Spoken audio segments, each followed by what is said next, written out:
Manager for Europe, the Middle East and Africa. Introductions first? Yes. Yeah. All right. And my name is Dave Miles. I'm from the Family Online Safety Institute. And FOSI is an international charity with offices in Washington, DC and London. And we have a board of around 30 international corporations. I currently chair the UKIS filtering working group. I'm also on the evidence group and the social media group. I'm on the Internet Matters Expert Advisory Panel, which is the chief parents portal in the UK for the 4 ISPs. And I'm on the UN ITU Working Council in Geneva.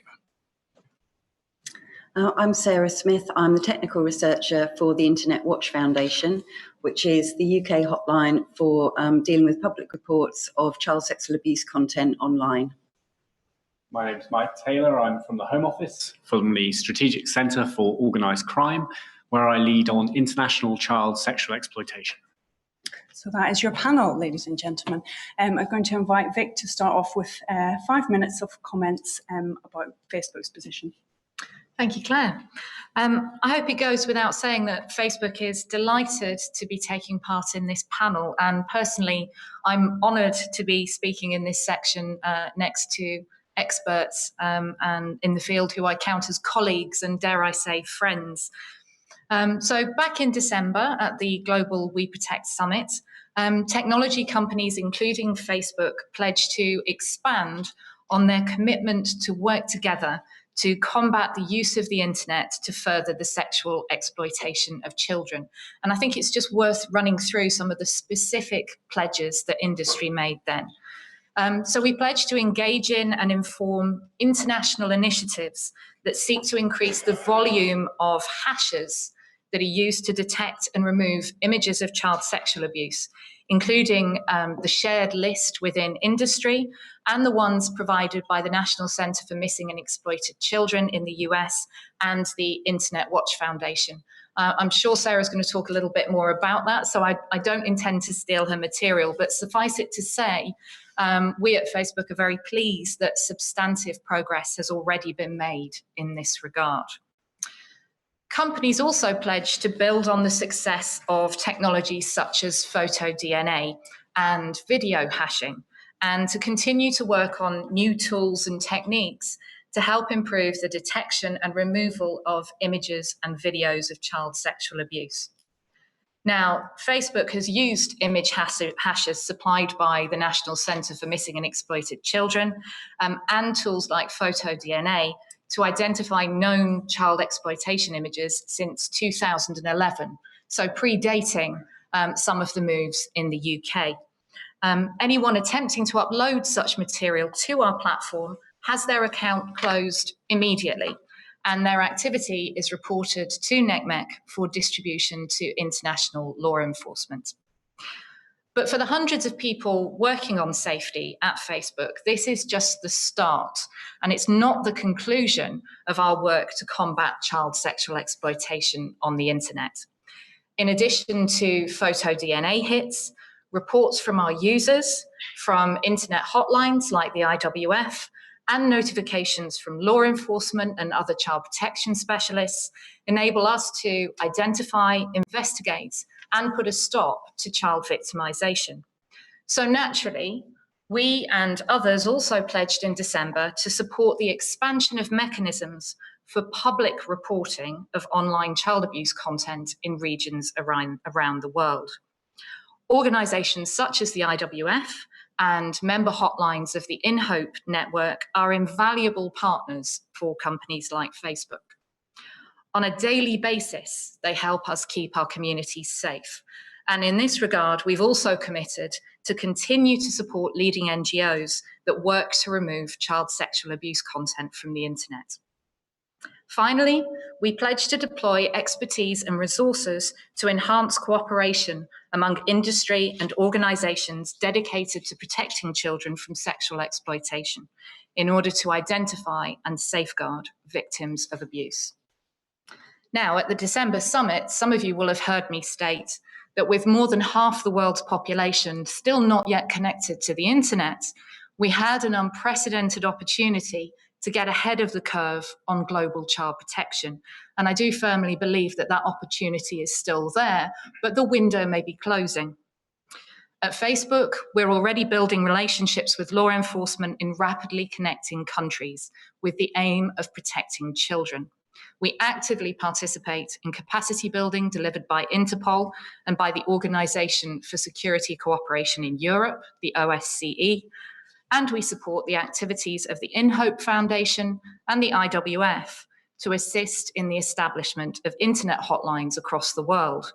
The time is, of course, ripe for all nations to be able to boast a specialist law enforcement unit charged with online child protection and a service for young people and their families to both report suspected incidents and access online safety advice.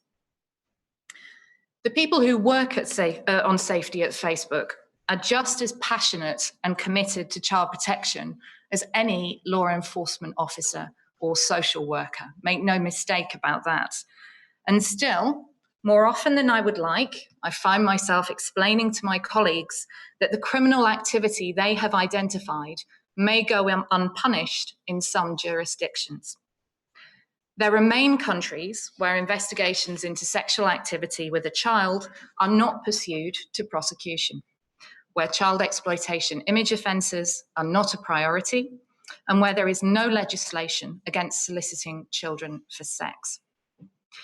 When Facebook's safety teams identify online child exploitation with an international nexus, dedicated points of contact in the Americas, Europe, the Middle East, and Africa, and Asia Pacific work together to ensure that the relevant authorities have the information they need to safeguard the children involved and bring the perpetrators to justice. Our approach to child safety does not stop at national borders.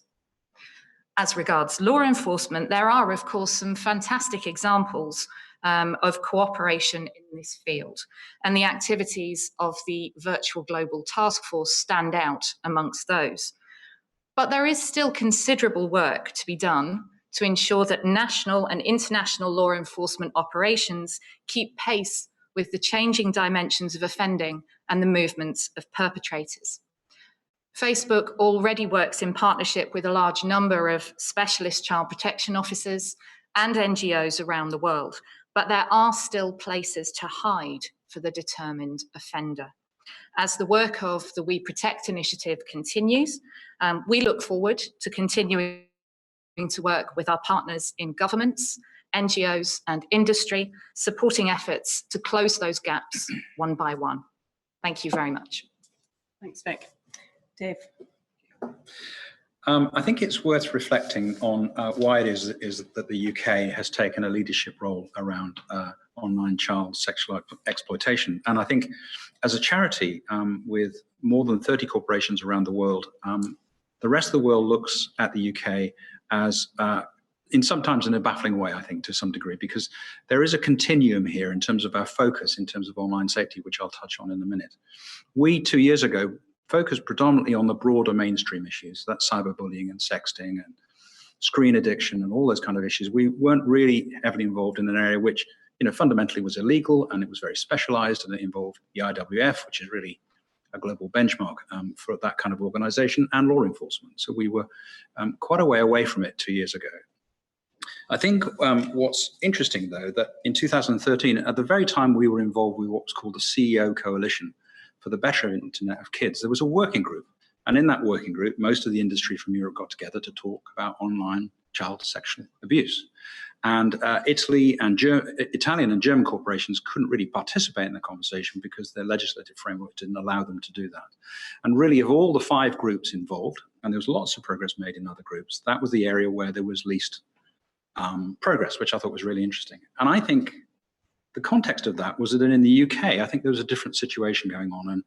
And often I talk to my colleagues in this area, and if you go back to 2013, we'd had a horrific situation with Jimmy Savile and his death and all that had gone on there and what had been discovered. We had the Mark Bridger conviction about April Jones, and we really had a momentum in the UK, particularly in the media, around the sexualization of the internet or sexual content online. And you have to look at that context. And I remember on May the 29th, and John Carr and I were watching it at the time, Peter Davis, the then CEO of CEOP, going on TV and saying, we know that all of these people are out there downloading this content, but we don't have the resources or capability to convict them. that kind of stuff. So that was very, very different in terms of context of what was going on in Europe. And I think out of that came a whole raft of things. So whilst we look at things like WeProtect, which was really late last year, off the back of that came network filtering throughout the UK, and I chair the UKIS filtering working group. I also chair the overblocking working group, which is a consequence of network filtering all throughout the UK. We have public Wi-Fi filtering now for all children in public places, and all the mobile operators for many years have implemented a default on position in terms of adult content. So in many ways, I think the child sexual exploitation element is part of that, I think, and that sort of backlash, I would say, against that kind of content. However, what we do have here, I think, is a real benchmark with the IWF. And what I found very interesting was that prior to the brand name of WeProtect late last year, was the series of initiatives that Google and the government and others got involved with to actually deal with mainstream search. And often when I go abroad to different events and talk about that, and the fact that 100,000 search terms were blocked, that that's been applied across 140 countries in 41 languages, and that there's been a 70% drop in mainstream search of these kinds of content. That's just incredible. And that really all came out of a leadership position from the UK, in conjunction with other countries and law enforcement around the world. And we should be, I think, very proud of that, along with all the other work we're doing. The network filtering is very, very groundbreaking. So I see this within that context. The Conservative Party's commitment to introduce edge verification around adult content in the manifesto is another part of that. And we do have a terrific focus in this country around that. I think the final piece too was that for a lot of people that had been in a space like me, I was very surprised in 2030 to the revelation that really most of this stuff was not so much in mainstream search, but in peer-to-peer and Tor. And that was new to me. It's not an area of expertise to me. And I think one of the revelations for me and many other people in this space was something that David Cameron said, which is the industrial scale of this kind of stuff. It's just incredible. And if it's happening in the UK, it's happening around the world. So I think, I think the UK government is to be commended for its leadership. I think we're in a very interesting new space. And I think we are breaking new ground with WeProtect in trying to bring the rest of the international community to deal with a problem which I think is worldwide. Thank you. Obviously I'm here to talk about the position of IWF. I'm going to state my position within the organisation, which is the technical researcher. So I actually work within the hotline dealing with reports of child sexual abuse content. So it's almost an apology, because I'm going to start off by saying that I am not a policy person within the organisation. So the perspective that I'm probably going to give is more focused on the specific remit we have at IWF. But I do want to give an update on the changes that have happened within the organisation as a result of the initiative in the UK. So back in 2013, the organisation was granted the ability to proactively seek out child sexual abuse material to attend to its removal. This is an ability that makes us unique in terms of world hotlines who are dealing with this content, and it's been incredibly successful. The initiative began in April last year, and during the course of 2014, we were able to action for removal 127% increase on the amount of content over the year before. So it has had a real impact, and this UK initiative, I think, does show that we are sort of leading the world in trying to make a difference. I must point out that it's absolutely impossible for us as an organisation to operate if we weren't working in partnership with organisations within industry, such as Facebook, which is a long-term IWF member. And I think the Minister earlier did make allusion to the fact it's impossible for one organisation to think they can make a difference and completely eradicate this. So it's very much a multi-stakeholder approach, and I think that we all have to recognise that. In terms of the global nature of the issue that we're dealing with, I said in 2014 we had a large increase in the amount of content we could deal with. We actioned for removal over 31,000 instances of child sexual abuse material on the open internet. And in terms of how much of that was hosted within the UK on UK servers, it was actually only 0.3% of the content we dealt with. So I think that does illustrate that it's vitally important that we do work in partnership globally Our members are international organisations such as Facebook. We also count Google amongst our members, but also we work with domain registries and various other organisations working in this space to try and do something to tackle this issue and raise awareness. Other initiatives at IWF internationally, we work with the CTO and also the ITU Child Protection Initiative. I've already mentioned the international membership base we have, which enables us to undertake this work. We have a service called the IWF portal, which is a front end really that can be customised by various different countries worldwide, so that they can provide their citizens with the ability to report child sexual exploitation or imagery where they encounter it online, to enable the analysts within the IWF hotline to process those reports under our existing policies. This is a very cost-effective method of providing a reporting portal. So again, this is a way really of trying to tackle the problem internationally. And I think it is an area which we're very fortunate to have received so much support within the UK to be able to do. To specifically come back to some of the outcomes from the WeProtect initiative in December, one of the major changes for the organisation was that we were granted access to the UK Child Abuse Image Database, CADE, which is the UK police database of child sexual abuse imagery. We have been able to, using that access, our analysts have been able to reassess the content in the database, and we're working very closely with our membership organisations and law enforcement to produce a hash list that can be provided out to industry. Again, that's something that Vic's already alluded to. So really that was just to update from the organisational perspective what the outcomes have been from the WeProtect initiative and how we see that that's been incredibly effective to take action to tackle this content online. Great, thanks, Sarah. And Michael, last but not least, perhaps you can start to give us a flavour of not only what's happened in terms of WeProtect, but what the future is. Thanks very much. And thanks to the other panellists who I think have given you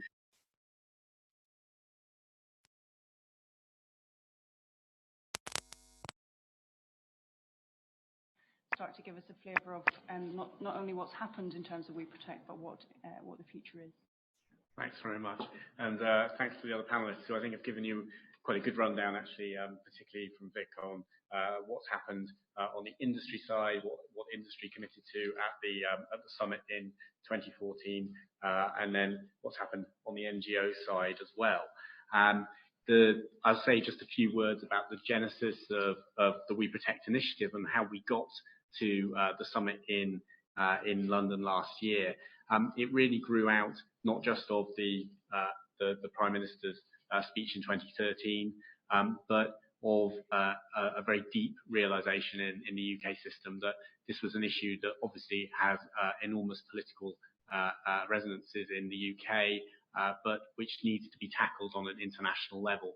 And it's not a crime that can be dealt with simply within national systems. We needed to move from an increasingly proactive national response in the UK to getting other countries to also put in place those kind of proactive law enforcement and multi-stakeholder responses that are needed to tackle this crime.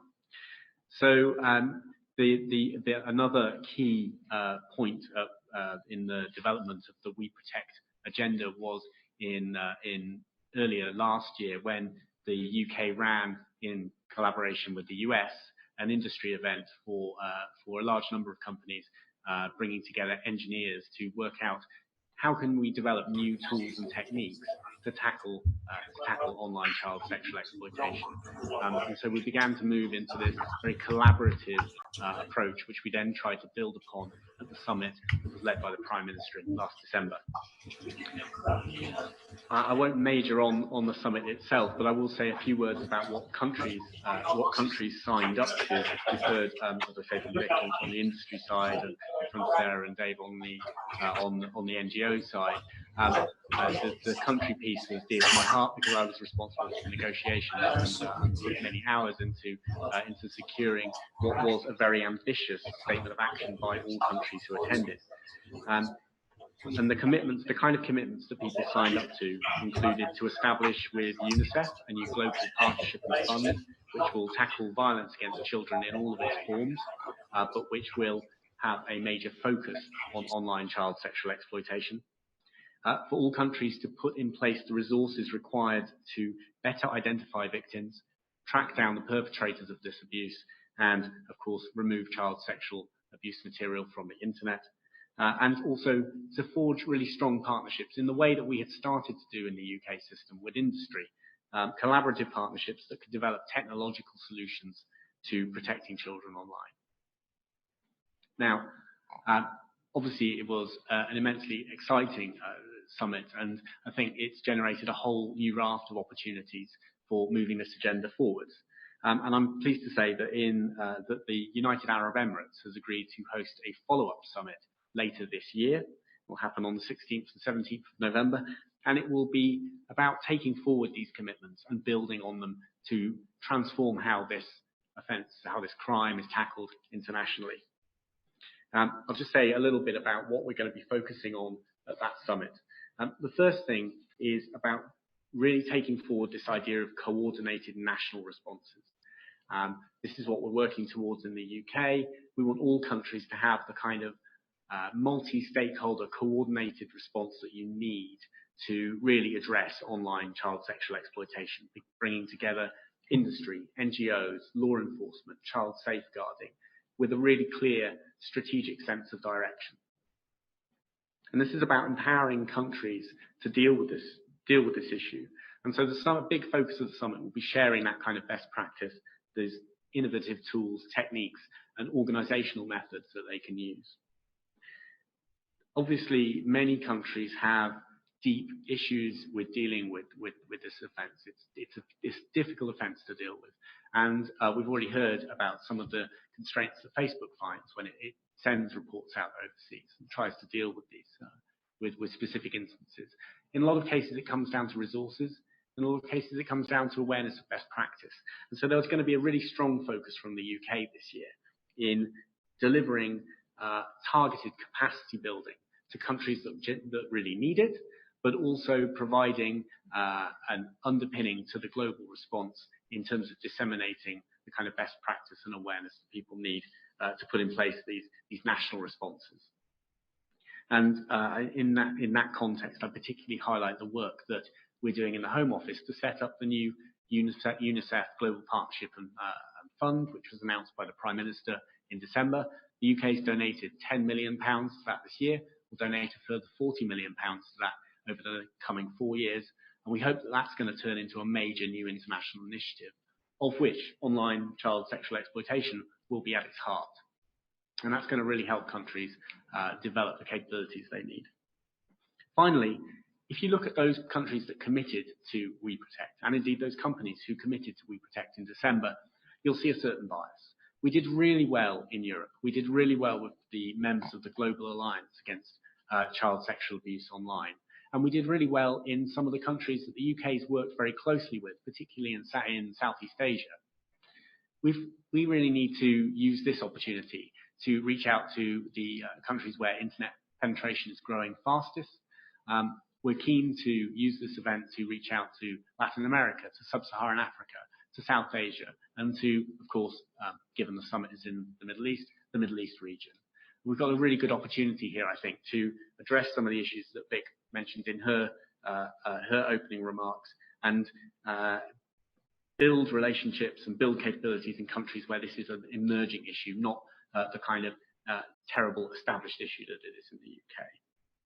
Now, I'd just like to say a few words about the kind of approach that the UK is taking. I think we've always felt that we've always worked best when we've taken a multi-stakeholder approach to these issues. That's embedded really at the core of WeProtect. That's what we want countries to put in place in their own national systems.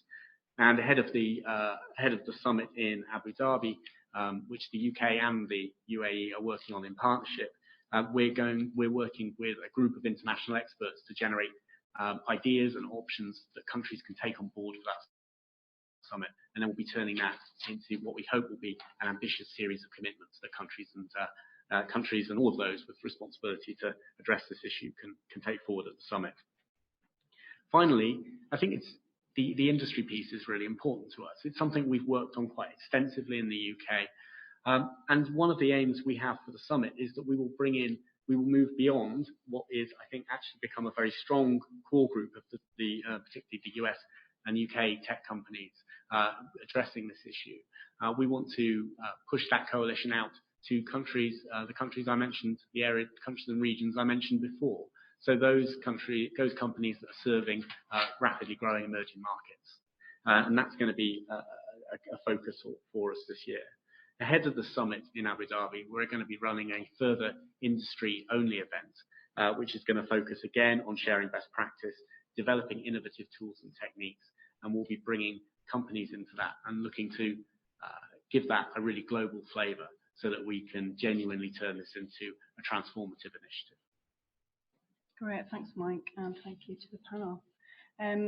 Good timings. We have half an hour left for questions. There's quite a few familiar faces in the audience, so I'm guessing we're going to have some good and challenging questions and hopefully a good dialogue. Rachel, would you like to start? Do you want to just say who you are? And hi, everybody. My name is Dr. Rachel O'Connell. I'm founder and CEO of a company called Trust Elevate, and my background is in forensics, and my PhD was analysing paedophile activity on the internet and looking at the implications for investigative strategies. So I think Facebook are very lucky, Victoria, to have you on board. And it's great what the panel has described in terms of what's being done, and that's to be congratulated.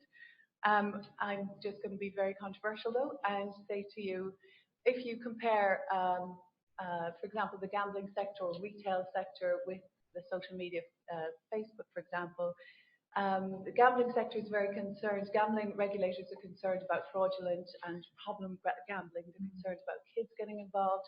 And so there's a requirement to age verify. And then they're concerned about adults engaging in problem gambling behavior.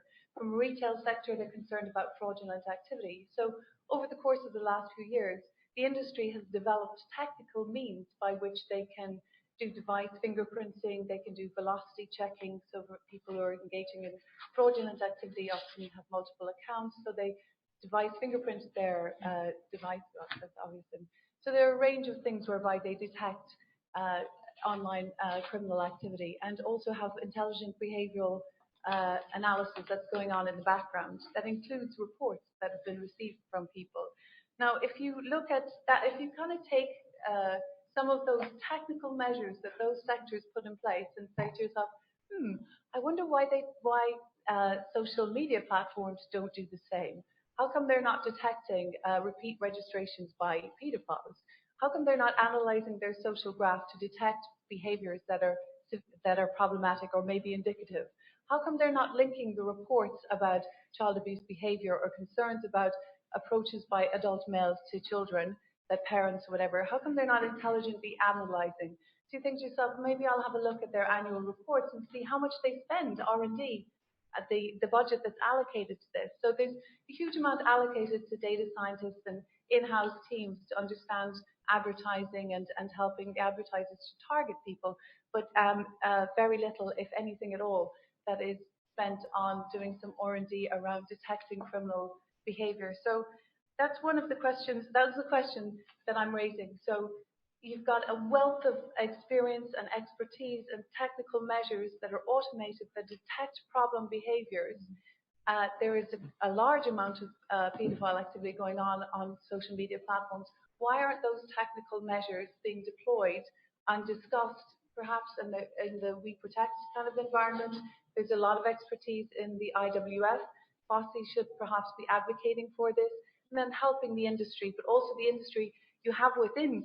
You've got data scientists, you've got arguably some of the smartest people who can mine your data and the social graph and detect this behavior, and then think about ways of working with law enforcement to devise strategies about how you handle that data and how you hand it over, and look at the privacy implications, etc. I mean, there are a multitude of issues, but certainly I would advocate that should be a point that needs to be discussed, and then say, how do we support industry in doing that? It's not saying industry, why haven't you done? It's saying, how can these platforms like this enable the support for industry to do those sorts of things?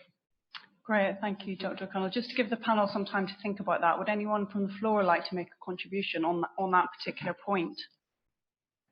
Is it Professor Maple? Is that right? Yeah.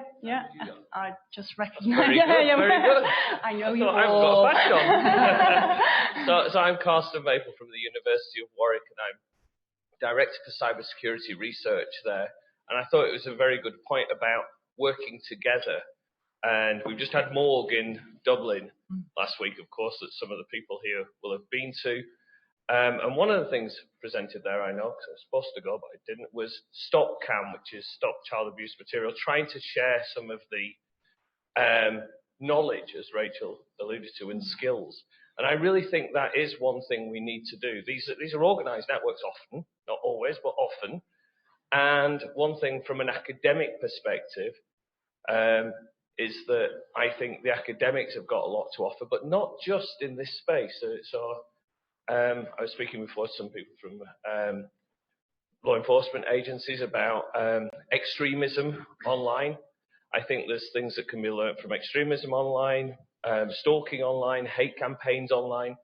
If we can get actually some of these academics that are siloed in their areas to speak to each other, speak to the great scientists that Facebook and Google managed to procure from the PhDs that we produce in this country and overseas, I think that's the way to do it. And that Stop CAM, Stop Child Abuse Material Network, is one way of sharing, but there must be more others that we can do. Okay, great, thank you. And this gentleman here. I'm sorry, I don't know you. Hi, Oscar O'Connor. I'm an independent security consultant, but a few years ago I was seconded into the Met Police Central E-Crime Unit to work on the National Cybercrime Programme. And one of the things we did was look at what has become the National Hashset Library and the need to centralise resources on a national basis with 44 different police services now that the Scottish have amalgamated, and getting them to share information around imagery so that it could be deployed, it could be identified much more quickly. And listening to the discussion, which was both encouraging and interesting, I wonder whether there's a role for the likes of the Internet Watch Foundation to extend the remit of that hash set to a global basis, and whether, obviously there would be some pretty significant security and privacy issues around governance of such a library. But given that this is an international issue, given that we're dealing with, as Carsten said, international networks, highly organised, highly sophisticated, and one of the things I noticed in the cyber law enforcement community is that in order to deal with crime at the speed of the criminal, they've taken to reporting crimes in other jurisdictions rather than trying to go through a judicial process to get evidence submitted. And so maybe those two techniques, those two avenues, have some kind of role to play in the future of online child protection. Okay, thank you. So let's. Are you happy, Vic, to get to respond to the floor? Absolutely. So, Rachel, to your point, thank you very much. You've had all the great ideas that Facebook has had in the last 5 years, and I'm not sure how closely you've been interacting with the company recently, but certainly a lot has changed in companies like Facebook in the last 5 years. So you're quite right. It's always a judgment call. We have to steer the right course between acting in the interest of people's safety on the platform and making sure that we don't compromise people's privacy unnecessarily. But we do work very closely with law enforcement. As you know, I'm a former CEOP officer and a former Europol officer. And really, particularly in urgent situations, we will reach out to law enforcement and notify them that a child is at risk. And so that's not just through our statutory obligations for reporting in the US. And we have dedicated data scientists and dedicated engineers working on tools in-house to spot that kind of activity, also to identify vulnerable people at risk, for instance, of self-harm or suicide. So those are systems that we have put in place and that we have spent considerable resources on in-house in the last few years. In terms of how we involve academics and researchers, we do get those in-house very, very often. We have a specialist safety series of talks for our engineers and our investigators and analysts. And I would say that overall we have hundreds of people working globally, specifically on the child safety issue. Where we work particularly closely with academics and researchers and also with NGOs is in the development of dedicated safety materials. So we work closely with NGOs in countries around the world, but one by one with local safer internet centres on our safety resource called Think Before You Share, which is all about getting young people in particular to make responsible choices about what they share online and who they share it with. And also, if they do get into difficulty, to work out quickly what they can do to get back in control of their online interaction. So I'm pleased to say we've launched that in a number of countries, but particularly with ChildNet International here in the UK, with the Safer Internet Centre in the Czech Republic. And we also have a dedicated resource so that people online can learn how to spot signs of emotional distress in their friends, and how they can report that and how they can reach out for help. So rest assured, we are doing this, and other industry representatives are doing that. But I think the call to arms is very pertinent in that that's precisely what we've been talking about as industry representatives in the context of the WeProtect initiative last year after it started, but also that's exactly what we're going to be talking about as it progresses this year. And if I could just pick up on the point, obviously, yes, at IWF we are sitting on a vast amount of very current data.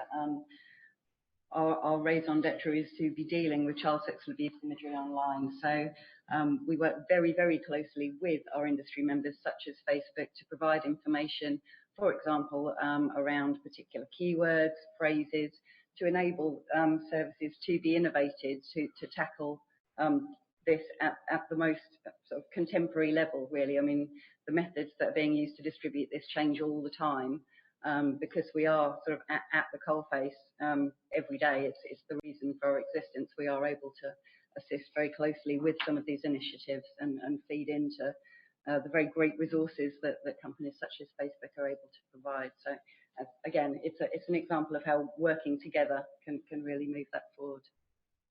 Michael?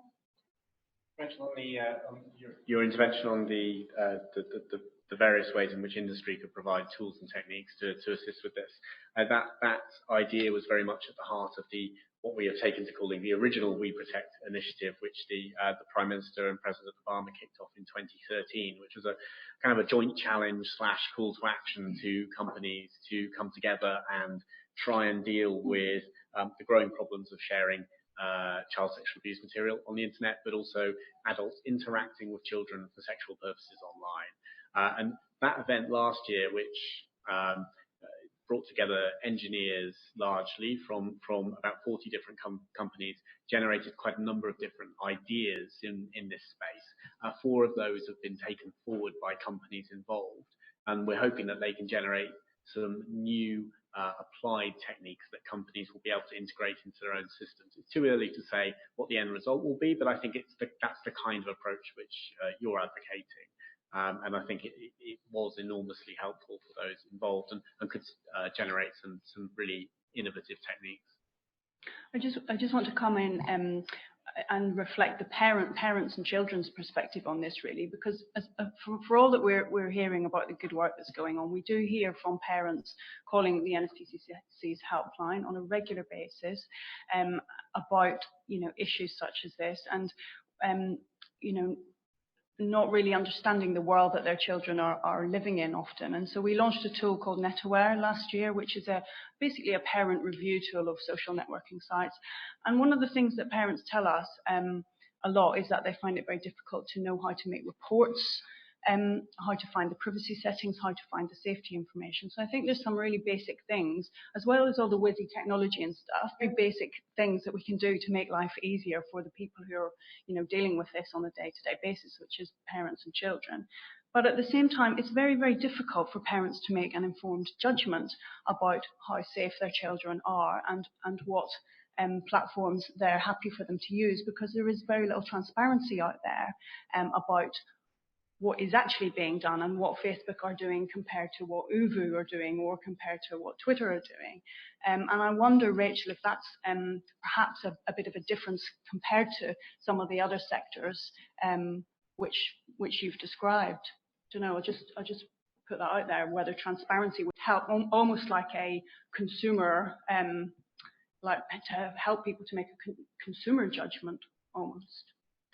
Can I just pick up, Claire, on what you said first? And I think that's part of the strength of partnerships that we have with organisations like the NSPCC and their counterparts in other countries, is that you've been able to feed back to us some of the difficulties that people have in changing their privacy settings, understanding their security settings. And it's feedback like that that does actually lead to us evolving that, making it simpler to find them, producing basic security videos on how to prevent somebody hacking into your accounts.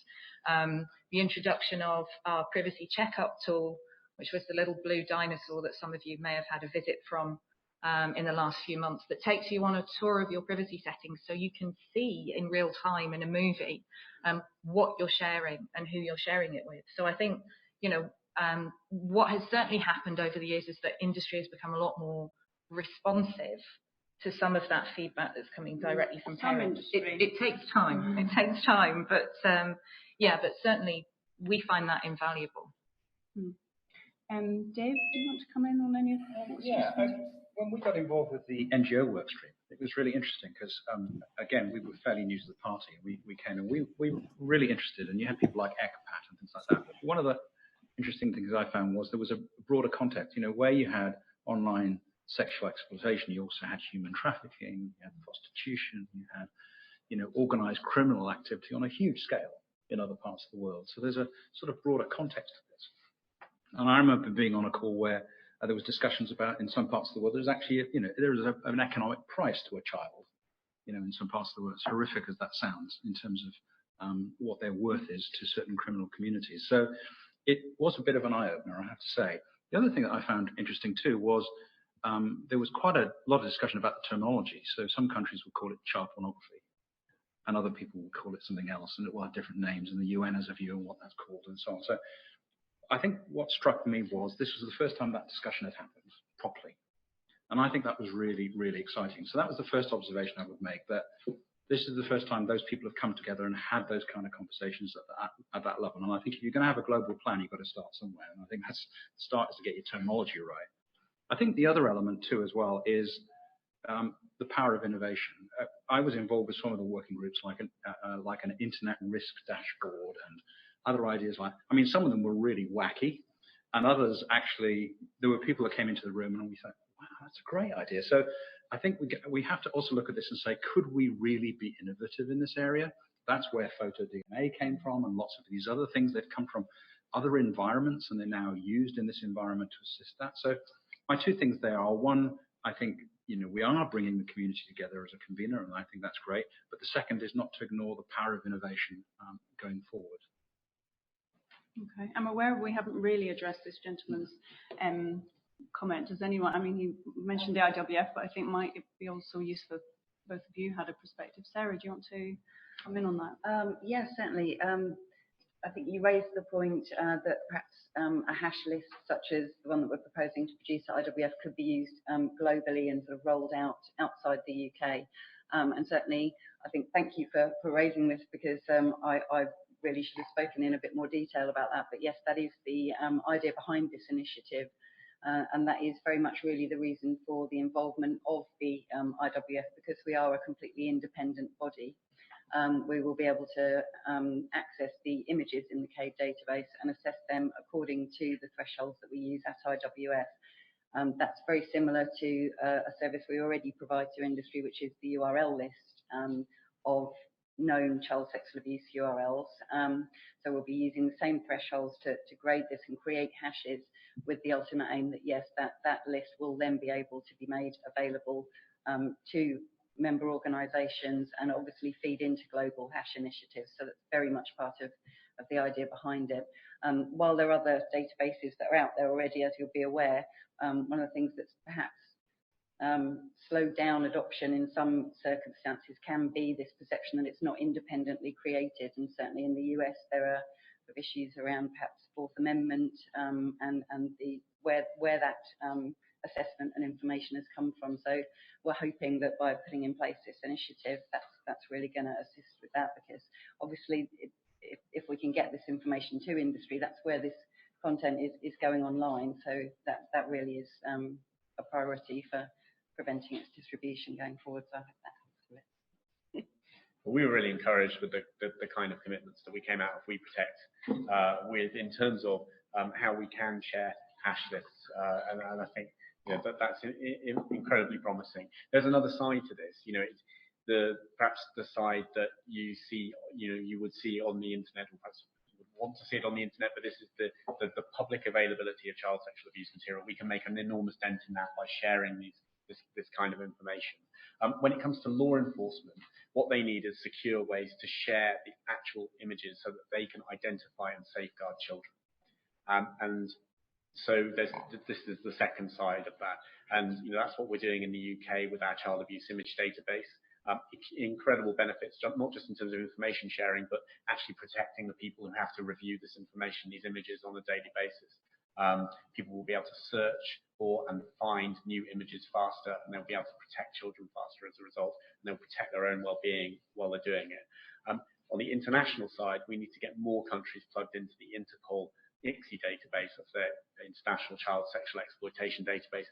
That is the means for international law enforcement to share those images across borders so that we can help protect victims and track down perpetrators. Probably got time for another couple of questions. This lady in the green scarf, and then Dr. Nash from...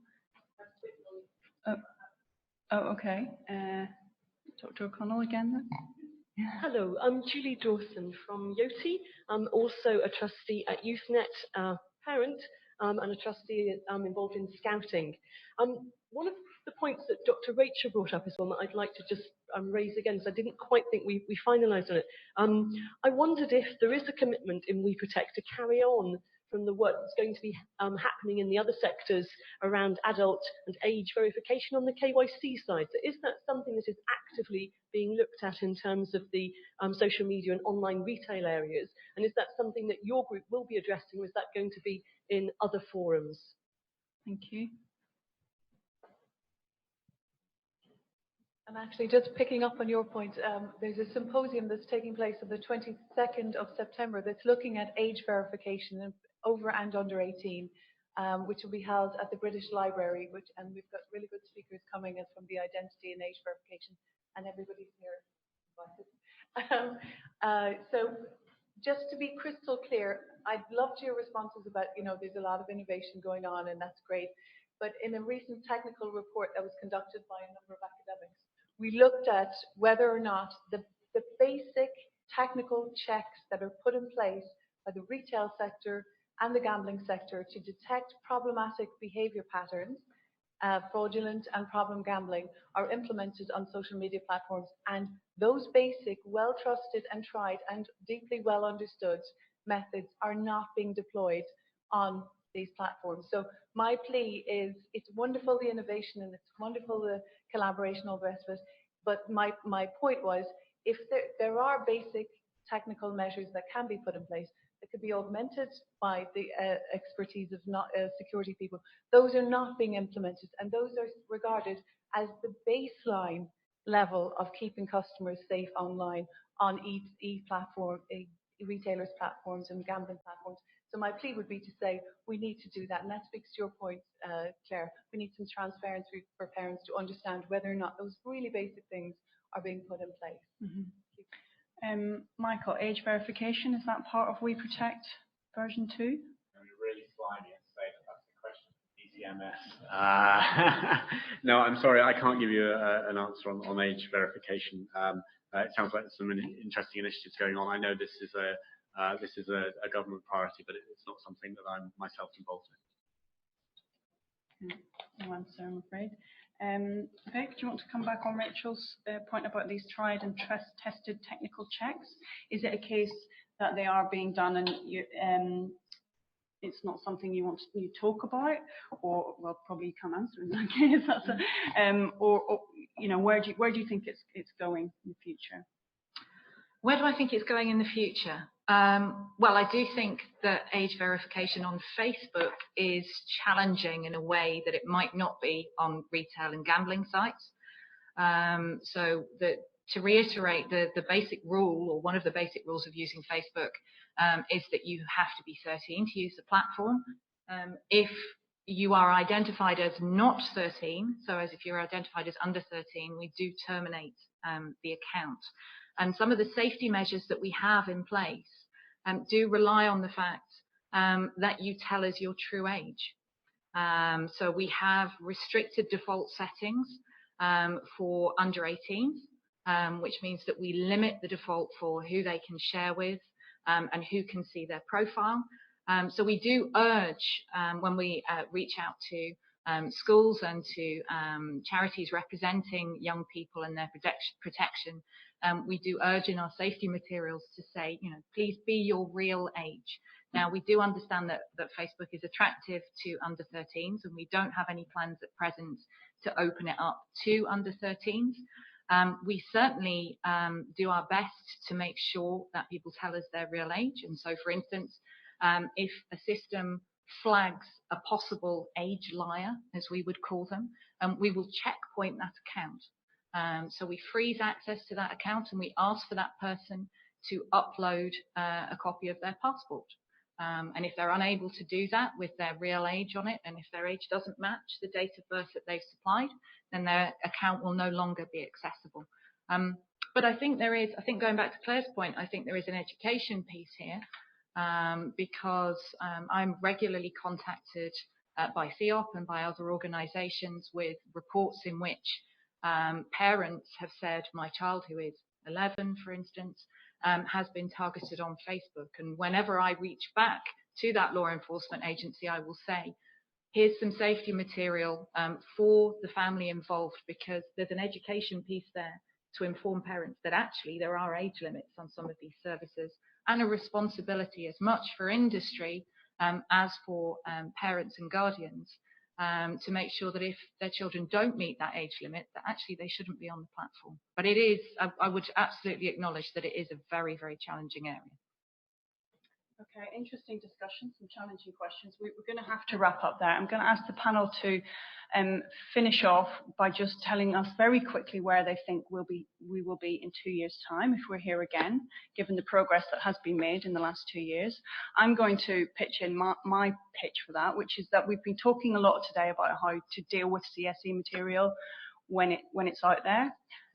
But actually, in 2 years, I'd like to see us having a much better evidence base about what we do to prevent it in the first place, and how to deter offenders from, you know, the first offence, the onset offence, and then from progressive offences, because I think that's a massive gap in the evidence base. So, panel, we'll start at the other end this time. Michael, can we start with you? Where would you see this in 2 years' time, just in one sentence? In 2 years' time, from the perspective of WeProtect, child sexual exploitation, and particularly child sexual exploitation online, will be recognised as a major global issue. It will be something where efforts are being galvanised across sectors, industry, law enforcement, government, NGOs, into a single coordinated response to this crime. And we will find that new resources are being brought online to build capacity internationally, particularly through the new UNICEF fund, which will become a high-profile, transformative initiative. Thank you. Sarah? Okay, this is something that we always say, but is possibly not too realistic. What we'd like to see is that us as an organisation wouldn't have to be in existence in 2 years' time, because the problem would have been resolved. But that is a bit utopian, but I thought I would throw it out there anyway. What I would like to see happening is that the use of sort of hash technology will have become just completely straightforward industry best practice. I'd like to hope that with the work that's being done researching around using this for video content, we'll also be moving towards that being something that we can actually prevent the upload of this material at source. Again, my focus is very much on the child sexual abuse material itself, and child sexual exploitation is obviously a huge issue, which brings in lots of other stakeholders. But in terms of how we would tackle the material distribution, that's where I'd like to see us being in 2 years' time. Thank you, Dave. So I think in 2 years' time, what I would like to see is an even better funded plan. I think the UK government has, put forward and put money in, but it's going to need a lot more money, I think, to do that for all those stakeholders involved to do properly funded initiatives, whether that's UNICEF or, I notice it's not often quoted, but I think the UK government also committed £10 million to the NCA for specialist training. And I go back to Peter Davis's plea about not having enough police officers to actually even prosecute these people. And we're only seeing the tip of the iceberg because that's just the UK, not the whole of the rest of the world. So I think, my hope is that in a few years' time, there'll be 20 governments putting that kind of funding in, and we're able to then do the research and then do the education that's required, get the specialist training in to deal with this abhorrent content. And I think finally, too, give countries that are further down the digital route in terms of their development, the self-confidence to put the legislation in place and the institutional quality and law enforcement to actually go after these people and deal with it locally. Thanks, Dave. Okay. And I'm going to follow up on that, but also bring things full circle to Mike's point about international capacity building. I think it's worth remembering that this isn't just about protecting kids in the UK. So Facebook is a global company. We have 1.4 billion monthly active users. And we are conscious that there are kids out there that are not being protected. And so in 2 years' time, it's certainly my personal hope that with the work that we've all done in WeProtect and the work that we will have achieved by then, that there will be fewer countries where it's a safe haven to commit offences and victimise children. Great, thank you. Thank you everyone for your time. I hope you'll like to join me in thanking our panel. And I believe coffee is being served upstairs. Thank you.